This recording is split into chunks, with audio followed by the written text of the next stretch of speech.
huwa analao ikaweza kutupata. Bwana asifiwe. Na ndiposa neno la Bwana linasema ya kwamba utakapopita katika maji mengi usiogope. Utakapopita katika mito usiogope.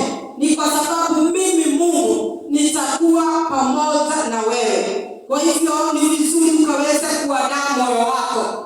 Ni kwa sababu kuna maji, kuna mito. Bwana asifiwe. Kuna maji mengi, kuna mito na kuna moto. Bwana asifiwe. Ambao tutapatana nayo katika safari. Lakini tunaona ya kwamba kuna ahadi ambao Bwana ametuahidia. Wakati tulikuwa kwa class, tunaona ya kwamba kuna lesson iliingia. Tuliambia kwamba tuandike 200 promises. Na hii kwa kazi rahisi, lakini siku hii nasoma tu naona ya kwamba hii ni moja ya ile promises tulikuwa tunaambiwa.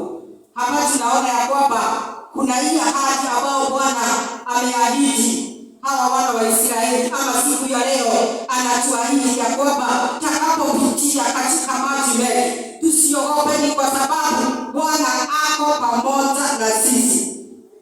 Kwa hivyo nimesema ni mambo matatu na tutaendelea kuona moja kwa moja ili tukaweze kuelewa. Ili wakati unapopitana katika jaribu unajua ya kwamba hii iko katika level gani. Je, iko katika maji mengi? Je, hii ni mito?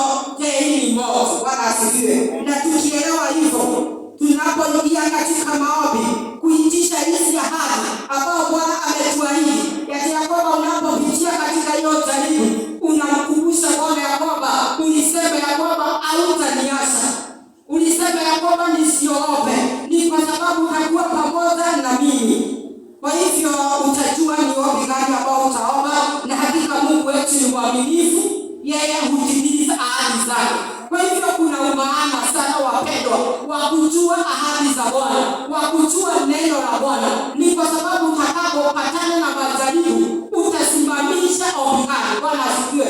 Utamwambia Bwana, imeandikwa, umetuahidia kwamba utakuwa pamoja na wewe, na ile hali ambayo utakapokupata hautaogopa mpendwa. Bwana asifiwe. Ni kwa sababu